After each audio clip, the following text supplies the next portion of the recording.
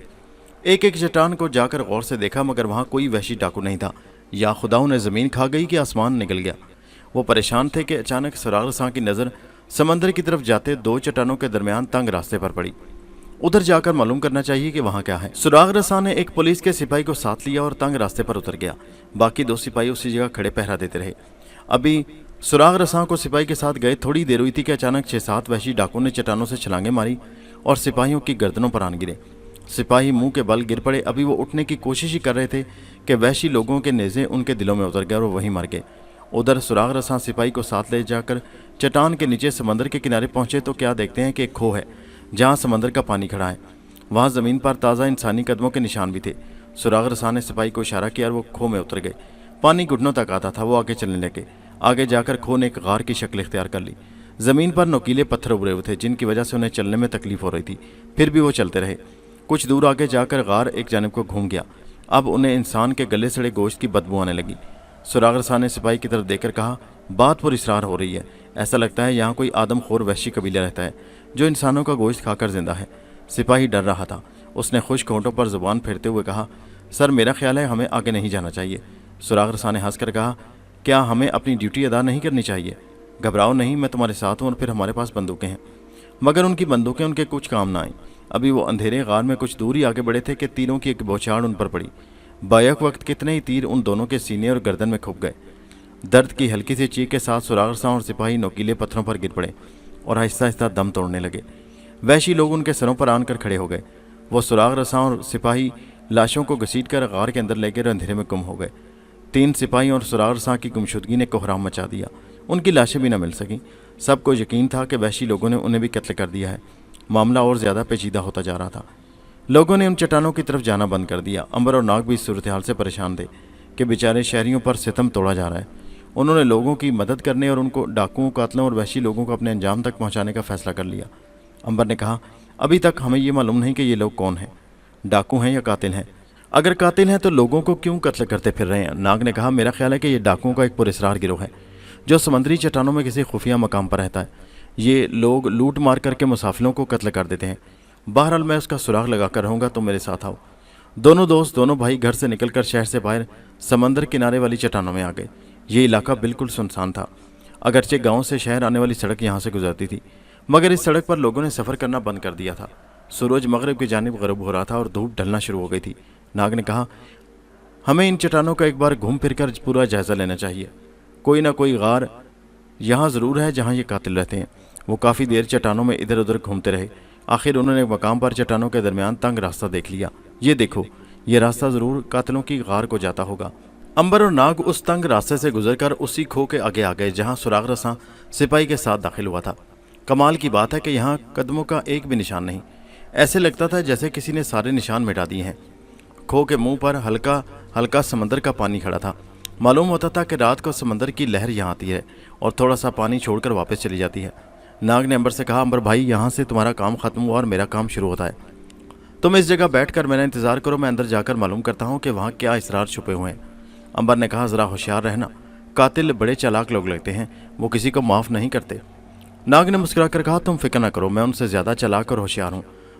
تم اس جگہ میرا انتظار کرنا، میں زیادہ دیر نہیں لگاؤں گا، اور پھر میں انسان کی شکل میں نہیں بلکہ سانپ کی شکل میں اندر جاؤں گا۔ امبر نے ناگ کو رخصت کیا۔ ناگ کھو کے اندر سانپ بن کر داخل ہو گیا۔ وہ نوکیلے پتھروں پر رینگتا غار کے اندھیرے میں آگے بڑھنے لگا۔ کافی دور تک وہ اندھیرے میں رینگتا رہا۔ آخر اسے ایک موڑ گھومنے پر مہکی سی روشنی نظر آئی۔ یہاں انسانی گوشت کی بدبو پھیلی تھی۔ اس روشنی میں ناگ نے کچھ نیم اریاں انسانوں کو دیکھا۔ ان کے جسموں پر لمبے لمبے بال تھے اور وہ ایک کھو کے باہر بیٹھے باتیں کر رہے تھے۔ ناگ وہاں سے غار کی دیوار پر آ گیا اور رینگتا ان لوگوں کے سروں کے اوپر جا پہنچا۔ کیا دیکھتا ہے کہ وہ لوگ پتھر پر رکھ کر انسانی گوشت کا کیما بنا رہے ہیں اور اسے کچا ہی کھا رہے ہیں۔ قریب ہی ایک انسان کی پوری ران پڑی تھی۔ ناگ نے کھو میں دیکھا تو وہاں انسانوں کے کٹے ہوئے بازو، رانے اور سر لٹک رہے تھے، جیسے انہیں سکھانے کے لیے رکھ چھوڑا ہو۔ وہ حیران رہ گیا تو کیا یہ لوگ آدم خور تھے؟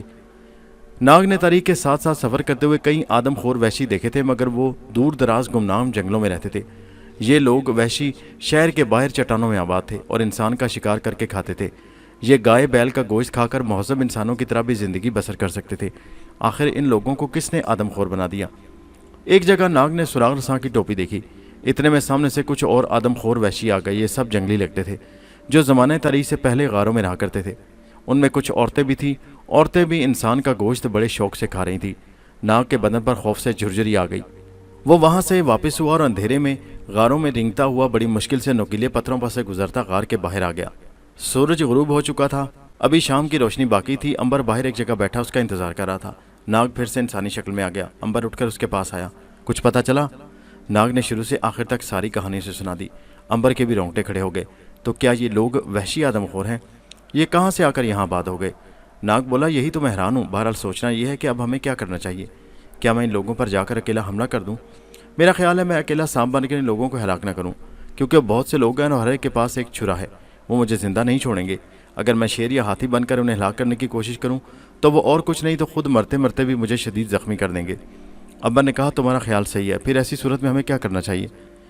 میرا تو خیال ہے کہ ہمیں پولیس کو اطلاع کر دینی چاہیے تاکہ سپاہی اس غار میں داخل ہو کر بندوقوں سے حملہ کر کے ان لوگوں کو گرفتار کر لیں یا ہلاک کر دیں۔ امبر کو یہ تجویز پسند آئی۔ اس نے کہا، ٹھیک ہے، آؤ میرے ساتھ، ہم پولیس والوں کے پاس جاتے ہیں۔ دونوں تھانے پہنچ گئے۔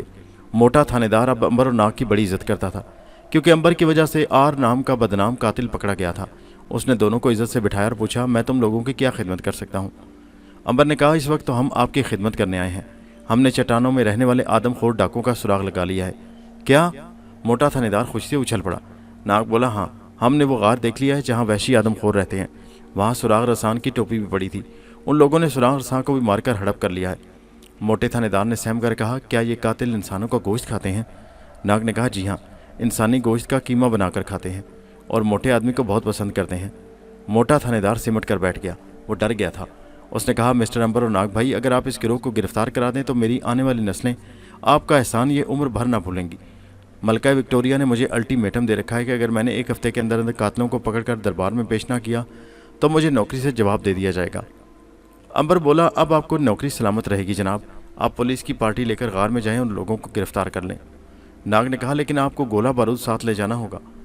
وحشی آدم خور تیروں اور خنجروں سے پوری طرح مسلح ہیں۔ موٹے تھانے دار نے کہا، فکر نہ کریں جناب، میں ایک توپ لے جا کر غار کے منہ پر لگا دوں گا۔ میں گولہ باری کر کے ساری چٹانیں اڑا دوں گا، مگر ان وحشی آدم خوروں کو زندہ یا مردہ ضرور پکڑ لوں گا۔ انہوں نے ہمارا جینا حرام کر رکھا ہے۔ تو پھر آپ صبح صبح حملے کے لیے تیار ہو کر سمندر کے کنارے چٹانوں کے پاس آ جائیں، ہم وہاں آپ کا انتظار کریں گے۔ دوسرے روز موٹے تھانے دار نے ایک دستہ اور ایک چھوٹی توپ ساتھ لی اور سمندر کے کنارے پہنچ گیا۔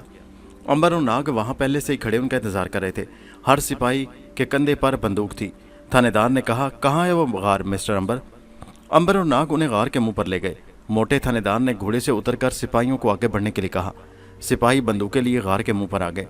امبر نے کہا، میرا خیال ہے کہ توپ کو بھی ساتھ ہی لے چلیں، کیونکہ صرف یہی ایک ایسا ہتھیار ہے جس کے آگے انسان وحشی آدم خور کی ایک نہ پیش جائے گی۔ ٹھیک ہے۔ چنانچہ اسی وقت توپ کو آگے کیا گیا اور اس کے پیچھے سپاہی تھانے دار امبر اور ناگ غار کے اندر داخل ہوئے۔ نوکدار پتھروں پر چلتے ہوئے موٹے تھانے دار کو سخت تکلیف ہو رہی تھی۔ وہ ہانپتا ہوا چلا جا رہا تھا۔ اس پر خوف سے لرزہ بھی طاری تھا۔ مسٹر امبر، ابھی اور کتنی دور چلنا ہے ہمیں؟ ناگ بولا، بس تھوڑی دور اور جائیں گے۔ ایک جگہ موڑ گھومتے ہی انہیں روشنی نظر آئی اور اس روشنی میں تھانے دار نے کچھ آدم خور وحشی دیکھے جو کسی انسان کے ٹکڑے کر رہے تھے، اس کے گوشت کے ٹکڑوں کو کاٹ رہے تھے۔ نہ جانے ان وحشیوں کو کس طرح سے پتہ چل گیا کہ دشمن ان کے غار میں داخل ہو چکا ہے۔ وہ تیر کمان لے کر آگے بڑھے۔ ایک وحشی نے چیخ ماری اور تیر چلا دیے۔ اگر ناگ عین وقت پر تھانے دار اور سپاہیوں کو زمین پر لیٹ جانے کو نہ کہتا تو تیروں سے کئی لوگ ہلاک ہو جاتے۔ ناگ نے چیخ کر کہا، سنو، اپنے ہتھیار پھینک دو وحشی لوگوں، ہمارے پاس توپ ہے، ہم اسے چلا کر تمہارے ٹکڑے ٹکڑے کر دیں گے۔ آدم خوروں کا سردار بھنچکا ہو کر رہ گیا، مگر اس نے جواب دینے کے بجائے تیروں کی ایک اور بوچھاڑ مارنے کو کہا۔ سن سن کرتے تیر سپاہیوں کے سروں سے گزرنے لگے۔ امبر نے کہا، توپ چلا دو، منہ کیا دیکھ رہے ہو ان قاتلوں کا؟ تھانے دار نے ہاتھ اٹھا کر کہا، فائر۔ دھائیں کی آواز آئی، ایک زوردار دھماکہ ہوا، بارود کا دھواں پھیلا۔ جب دھواں چھٹا تو غار میں کئی آدم خوروں کی لاشیں تڑپ رہی تھیں۔ سپاہی آگے بڑھے۔ امبر سب سے آگے تھا۔ وہ کھوک کے منہ پر آ گیا جس کے اندر انسانی اعضاء کے ٹکڑے چھت سے لٹک رہے تھے۔ ایک جانب سے کسی وحشی نے کلاڑی سے امبر پر حملہ کر دیا۔ کلاڑی کا پھل سیدھا امبر کے سر پر آ کر لگا۔ اس کی جگہ کوئی اور انسان ہوتا تو اس کا سر 2 ٹکڑے ہو گیا ہوتا، مگر امبر پر کلاڑی کی ضرب کا کوئی اثر نہ ہوا، بلکہ الٹا کلاڑی کا پھل ٹوٹ کر گر پڑا۔ امبر نے پلٹ کر حملہ کرنے والے کو وحشی کو گردن سے پکڑ کر گھسیٹ لیا، اسے دونوں ہاتھوں سے اٹھایا اور پوری طاقت سے سامنے والی دیوار کے ساتھ پٹخ دیا۔ وحشی آدم خور کی کھوپڑی ٹوٹ کر بکھر گئی۔ سامنے والی غار سے کہیں ایک اور وحشی آدم خور تیر کمان اور خنجر لیے نکل آئے۔ سپاہیوں نے بندوقوں کی بھاڑ ماری، کتنے ہی وحشی آدم خور خون میں لت پت گر پڑے۔ باقی وحشی آدم خوروں نے ہتھیار ڈال دیے۔ موٹا تھانے دار ان سب کو زنجیریں پہنا کر گرفتار کر کے غار سے باہر لے آیا۔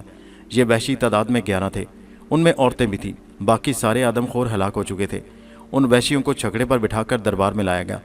ملکہ نے تھانے دار کو انعام دیا، ترقی دی اور حکم دیا کہ ان وحشی آدم خوروں کو اذیت ناک موت دی جائے۔ دوسرے دن ان 11 آدم خوروں کو الگ الگ زمین پر لوہے کی سلاخ سے باندھ دیا گیا۔ ان کے ارد گرد گیلی اور خشک لکڑیاں چن دی گئیں۔ گیلی لکڑیاں اس لیے کہ آگ آہستہ آہستہ سل گئے اور اذیت کے ساتھ جل جل کر مرے۔ خشک لکڑیوں کو آگ دکھا دی گئی۔ خشک لکڑیوں نے ایک دم سے آگ پکڑ لی۔ گیلی لکڑیوں نے ہولے ہولے سلگنا شروع کر دیا۔ آخر آگ کے شعلے اور دھوئیں نے ان آدم خور وحشیوں کو اپنے لپیٹ میں لے لیا۔ امبر اور ناگ کو بھی خدمت کے تمغے دیے گئے، مگر انہیں ان انعامی اور تمغوں سے کوئی غرض نہیں تھا، کوئی سروکار نہیں تھا۔ ان کا دل تو اپنی بہن ماریا کی طرف مچل رہا تھا۔ چنانچہ ایک روز وہ ایک بحری جہاز میں سوار ہوئے اور ملک مصر کی جانب روانہ ہو گئے۔ یہ جہاز کافی بڑا تھا اور مسافروں سے بھرا ہوا تھا۔ اس کے بادبان بھی تھے اور دخانی جہاز بھی تھا۔ رفتار اس کی زیادہ تیز نہ تھی۔ رات کو امبر اور ناگ نیچے کے عرشے پر آ گئے۔ ان کا ایک چھوٹا سا کیبن تھا۔ کیبن کا دروازہ انہوں نے اندر سے بند کر لیا۔ وہ ماریا کے بارے میں باتیں کرنے لگے۔ انہیں یقین تھا کہ ماریا انہیں مصر میں ضرور مل جائے گی۔ اب ذرا ماریا کی طرف چلتے ہیں۔ یہ تو آپ سن چکے ہیں کہ ماریا ایک جہاز کے سٹور میں قید ہو گئی تھی۔ وہ تو غائب ضرور تھی مگر باہر نہیں نکل سکتی۔ اس نے بہت کوشش کی دروازہ کھولنے کی، مگر دروازہ اس قدر مضبوط لوہے کا تھا کہ وہ ذرا بھی اپنی جگہ سے نہیں ہل رہا تھا۔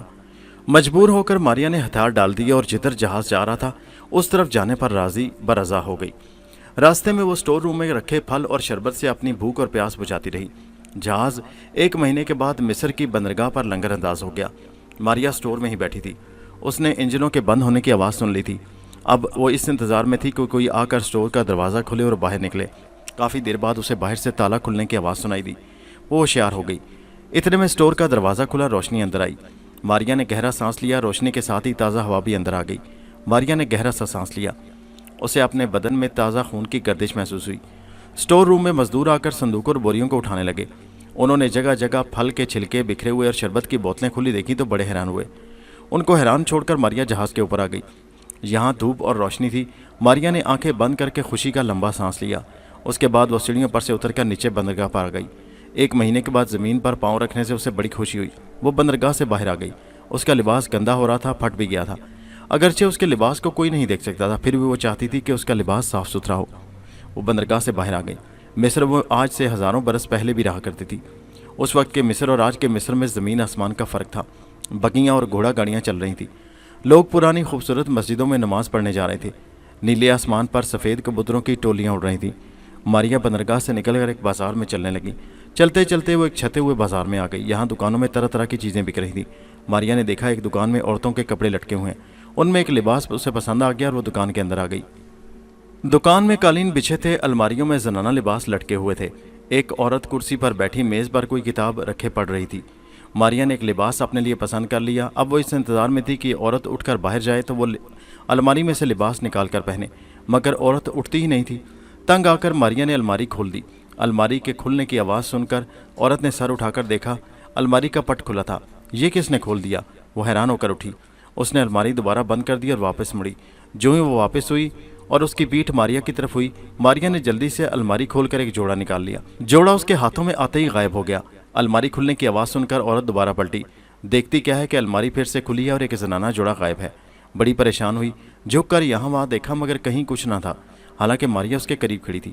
ماریا چپکے سے ساتھ والے کمرے میں چلی گئی اور اس نے لباس تبدیل کر لیا۔ لباس پہن کر دوبارہ آئی تو اسے سخت بھوک لگ رہی تھی۔ اس بازار کے نکڑ پر ایک ہوٹل تھا جہاں گوشت اور پلاؤ اور گرم گرم نان بک رہے تھے۔ لوگ بڑے مزے سے بیٹھے کھانا کھا رہے تھے۔ ماریا بھی ہوٹل میں آ گئی۔ اس نے بڑے آرام سے ایک تھالی میں سے 2 نان اور کچھ کباب اٹھائے اور ایک میز پر آ کر بیٹھ کر کھانے لگی۔ ہوٹل والے نے 2 نان اپنی جگہ سے اوپر ہو کر غائب ہوتے دیکھے تو سر کو جھٹک کر پھر دیکھنے لگا۔ اس بار دوسرے تھال میں سے کچھ کباب اپنی جگہ سے اٹھے اور وہ بھی غائب ہو گئے۔ ہوٹل والے نے آنکھیں زور زور سے ملیں اور بیرے کو آواز دے کر کہا، عبدل، جی حضور، کیا میں خواب دیکھ رہا ہوں؟ کیا مطلب حضور؟ مطلب ہے کہ میں خواب تو نہیں دیکھ رہا۔ نہیں حضور، یہ دن کا وقت ہے، آپ ہوٹل کی گدی پر بیٹھے ہیں، خواب کہاں سے آ گیا؟ ہوٹل کے مالک نے سر جھٹک کر کہا، تو پھر اس تھال میں سے کباب اور نان کہاں غائب ہو گئے؟ عبدل نے تھال کو دیکھا اور پھر مالک کو دیکھا۔ سرکار، یہاں تو سارے نان کباب رکھے ہیں، غائب کہاں ہو گئے؟ ارے نہیں الو کے بچے، ابھی ابھی یہاں سے 2 نان اور کباب میں نے خود اپنی آنکھوں سے گم ہوتے دیکھے ہیں۔ عبدل نے جھک کر اپنے مالک کو دیکھا اور دوسری طرف بھاگ گیا۔ ماریا نے بڑے آرام سے کھانا کھایا، پانی اس کے پاس نہیں تھا، کسی نوکر کو تو وہ آواز دے نہیں سکتی تھی۔ اس کے ساتھ والی میز پر ایک شخص بیٹھا کھانا کھا رہا تھا، پانی کی سراہی اس کے آگے دھری تھی۔ ماریا نے بڑے اطمینان سے سراہی اٹھائی اور پانی پینا شروع کر دیا۔ اس آدمی نے جو سراہی میز پر سے غائب ہوتے دیکھی تو کھانا کھاتے کھاتے اٹھ کر بھاگ گیا، سیدھا ہوٹل کے مالک کے پاس جا کر بولا، وہ سراہی۔ ہوٹل کے مالک نے پوچھا، کیا سراہی؟ گاہک بولا، وہ سراہی غائب ہو گئی۔ ہوٹل کے مالک نے پلٹ کر میز پر دیکھا، سراہی وہاں رکھی تھی۔ ماریا نے پانی پینے کے بعد سراہی دوبارہ وہاں رکھ دی تھی۔ گاہک نے کہا، خدا کی قسم، میں نے اپنی آنکھوں سے سراہی غائب ہوتے دیکھی۔ ہوٹل کے مالک نے عبدل کو آواز دی، عبدل، جی حضور، میں خواب دیکھ رہا ہوں۔ ہوٹل کا مالک سر پکڑ کر بیٹھ گیا۔ ماریا اچھی طرح سے کھا پی کر ہوٹل سے باہر نکل آئی۔ آتی دفعہ اس نے میز پر ایک اشرفی رکھ دی۔ اب وہ جو اشرفی ہوٹل کے مالک نے دیکھی تو غش کھا کر گر پڑا، کیونکہ وہ اشرفی 1000 برس پرانی تھی۔ ماریا شہر سے نکل کر باہر آ گئی۔ یہاں کھجور کے بے شمار باغ تھے۔ اسے کوئی ایسی جگہ چاہیے تھی جہاں وہ رات کو اپنا ٹھکانہ بنا سکے، کیونکہ معلوم نہیں تھا کہ ابھی اسے کتنے دن اس شہر میں رہنا تھا۔ ایک باغ سے گزرتے ہوئے اس نے ایک جھونپڑی دیکھی۔ اس جھونپڑی میں ایک بوڑھی عورت لکڑی کے تخت پر بیٹھی کپڑے سی رہی تھی۔ ماریا اس کی طرف دیکھ کر مسکرائی اور باغ سے باہر نکل آئی۔ یہاں سے ایک سڑک ریت میں سے گزرتی ہوئی دور احرام مصر کو جا رہی تھی۔ ماریا نے پہلی بار مصر کے احرام نہیں دیکھے تھے، وہ اس سے پہلے بھی ان احراموں میں آ چکی تھی۔ کیوں نہ میں ان احراموں میں رات بسر کروں؟ یہ خیال ماریا کو اچھا لگا۔ احرام پرسکون جگہ ہوتی ہے، وہاں کوئی اس کو پریشان نہیں کرے گا، یہ سوچ کر وہ احرام کی طرف چل پڑی۔ ایک احرام کے قریب جا کر اس نے دیکھا کہ خیمہ لگا ہے اور مزدور احرام کی کھدائی کر رہے ہیں۔ وہ بڑی حیران ہوئی کہ یہ لوگ کھدائی کیوں کر رہے ہیں۔ خیمے میں ایک انگریز اپنے ساتھی کے آگے میز پر نقشہ رکھے اس سے باتیں کر رہا تھا۔ ماریا ذرا فاصلے پر کھڑے ہو کر ان کی باتیں سننے لگی۔ موٹا انگریز کہہ رہا تھا، اس نقشے کے حساب سے ہمیں ابھی ایک اور چٹان کی کھدائی کرنا ہوگی، اس کے آگے احرام میں ایک دیوار آئے گی، اس دیوار کے اندر جو احرام ہے وہاں مصر کے بادشاہ رمیز کا خزانہ دفن ہے۔ ساتھی انگریز کی باتیں کھل گئیں، کیا ہم اس خزانے تک پہنچ سکیں گے؟ کیوں نہیں، موٹے انگریز نے کہا، آخر ہم نے اتنی محنت کس لیے کی ہے؟ میں نے اپنا روپیہ پانی کی طرح بہایا ہے، میں اس لیے کہ ایک دن مجھے احرام کا قیمتی خزانہ مل جائے گا۔ جانتے ہو اس خزانے میں کیا کیا ہے؟ کیا ہے؟ انگریز کے ساتھی نے پوچھا۔ سونے کے پلنگ، سونے کے صوفے، سونے کی بگی، سونے کی اینٹیں، سونے کے تابوت اور سونے کے ایسے زیورات اور جواہرات جو تم نے آج تک نہ دیکھے ہوں گے، ایسے ہیں وہ۔ دوسرے انگریز کی آنکھیں چمکنے لگیں۔ تو پھر ہمیں کھدائی جلدی کرنی چاہیے۔ فکر نہ کرو، مصر کا بادشاہ ہمارے ساتھ ہے، ہم نے اسے آدھا خزانہ دینے کا وعدہ کر رکھا ہے، مگر ہم اسے ایک پائی بھی نہیں دیں گے۔ ہم خزانہ راتوں رات اونٹوں پر لاد کر یہاں سے سمندر کی طرف روانہ کر دیں گے، جہاں سے وہ ہمارے جہاز پر لاد دیں گے اور جہاز رات کی تاریکی میں اپنی منزل پر روانہ ہو جائے گا۔ بڑی اچھی ترکیب ہے۔ ماریا کو بڑا افسوس ہوا کہ رمیز فرعون مصر کا خزانہ یوں لوٹنے کی کوشش کی جا رہی ہے۔ امبر اس فرعون مصر سے مل چکا تھا، اس نے بتایا تھا کہ مصر کا یہ بادشاہ بڑا رحم دل تھا اور غریبوں کی مدد کیا کرتا تھا۔ ماریا ساتھ والے احرام میں آ گئی۔ یہاں باہر کی دھوپ اور گرمی بالکل نہیں تھی، ماحول بڑا ٹھنڈا تھا۔ ماریا نے یہیں رات رہنے کا فیصلہ کر لیا۔ ایک دیوار کے ساتھ بڑا آرام دہ چبوترا تھا، ماریا اس چبوترے پر چڑھ کر لیٹ گئی۔ دوپہر کی تھکی ہوئی تھی، وہ سو گئی۔ کافی دیر تک وہ سوتی رہی، سو کر اٹھی تو تازہ دم تھی۔ احرام سے باہر نکلی تو شام ہو گئی۔ انگریزوں کے خیمے میں موم بتی جل رہی تھی، شاید وہ لوگ کھانا وغیرہ کھا رہے تھے۔ ماریا کو بھی بھوک محسوس ہوئی تو وہ خیمے میں آ گئی۔ میز پر قسم قسم کے پھل اور کھانے لگے تھے، دونوں انگریز لٹیرے کھانا کھا رہے تھے۔ ماریا نے یہاں بھی وہی کام کیا، یعنی ہاتھ آگے بڑھا کر اپنی پسند کا کھانا اور بھنی ہوئی مچھلی اٹھائی اور خیمے سے باہر نکل گئی۔ دونوں انگریزوں نے میز پر سے اچانک 2 تھالیاں غائب ہوتے دیکھیں تو پریشان ہو گئے۔ موٹے انگریز کا نوالہ وہیں رہ گیا، اس کا ساتھی بھی خوفزدہ سا ہو کر ادھر ادھر تکنے لگا۔ یہ تھالیاں کہاں غائب ہو گئیں؟ موٹے انگریز نے کوئی جواب نہ دیا، آنکھیں کھولے خیمے میں تکتا رہا۔ اس کا ساتھی پھر بولا، احرام مصر کے بادشاہ کی روح یہاں آ گئی ہے۔ موٹے انگریز نے کہا، بادشاہ کی روحیں بھوکی نہیں ہوا کرتی، انہیں ہماری میز پر سے کھانے کی تھالیاں اٹھانے کی کیا ضرورت ہے؟ ویسے بھی روحوں کو بھوک نہیں لگا کرتی، تو پھر تھالیاں کہاں غائب ہو گئیں؟ اس کا جواب موٹے انگریز کے پاس بالکل نہیں تھا، وہ خاموشی سے کھانا کھانے لگا۔ دل میں ضرور ڈر رہا تھا۔ اتنے میں عبدل نام کا ان کا مصری ملازم شربت لے کر آ گیا۔ اسے پتہ چلا کہ تھالیاں گم ہو گئی ہیں تو وہ بولا، جناب میں نہ کہتا تھا کہ کھدائی نہ کریں، مصر کے بادشاہ کی روح آپ سے انتقام لے گی۔ بکواس بند کرو عبدل، موٹے انگریز نے اسے ڈانٹ دیا۔